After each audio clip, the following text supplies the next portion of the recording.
Good day. I'll be talking about introduction to baking. You know that baking is more of a practical course, but there are things you ought to know before you start baking. And one is accuracy in baking. We ought to know how to perfect our baking measurements for mixes and recipes. We all know that flour is like the most predominant ingredient used in baking. So right now, in using baker's percentage, everything is in ratio to flour. So now if they say 60% of water, what you should do is 60% if the flour is 500 gram. So that means what you should do is 60% of the 500 gram. That's what it will now give. That's 300 gram of water.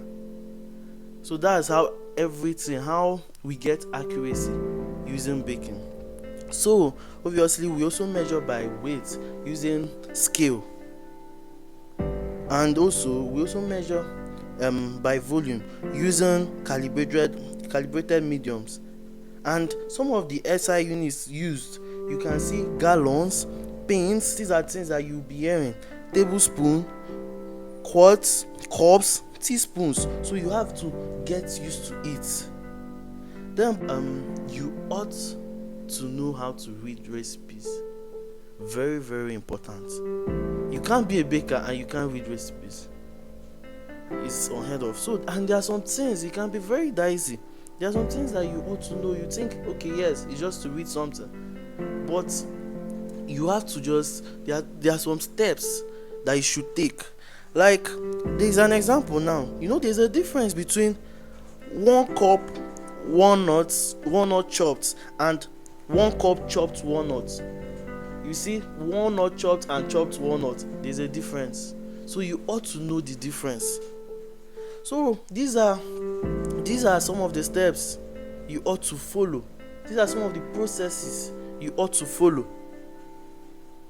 Read the recipe through from start to finish. These are things that people overlook, and it's very, very important. We have to read it through thoroughly from start to finish. Then too, respect the order. Respecting the order is very important, because you see that there are some things that you ought to do first, and there are some things that you ought to do last. There are some things that you ought to do second.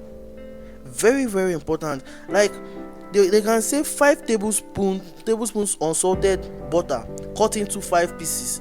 So you see that you have to do that, the first one first, before you start cutting it into 5 pieces. If you do the other one before the other one, you see that you might not get your results.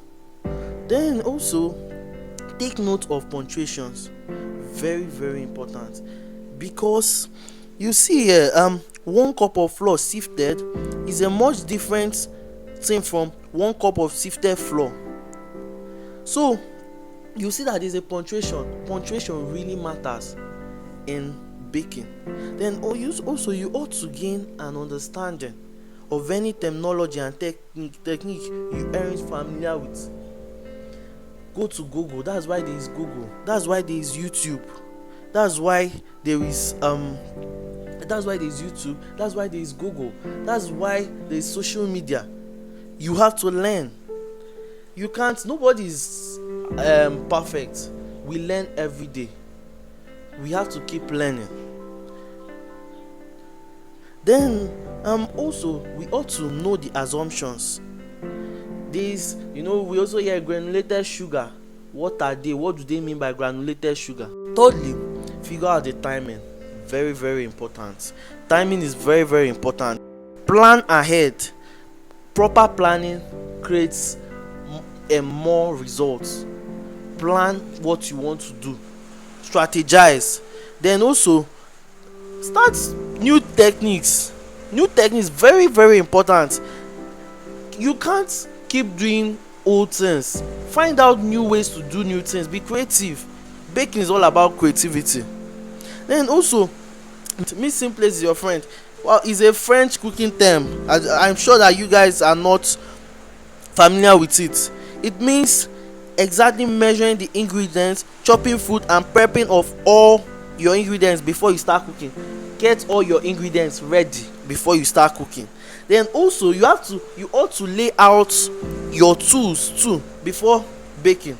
Very very important, very very important. Then make notes and highlights. This one we keep learning, so make notes and highlights. When you, as you learn, jot down. As you observe things, jot down.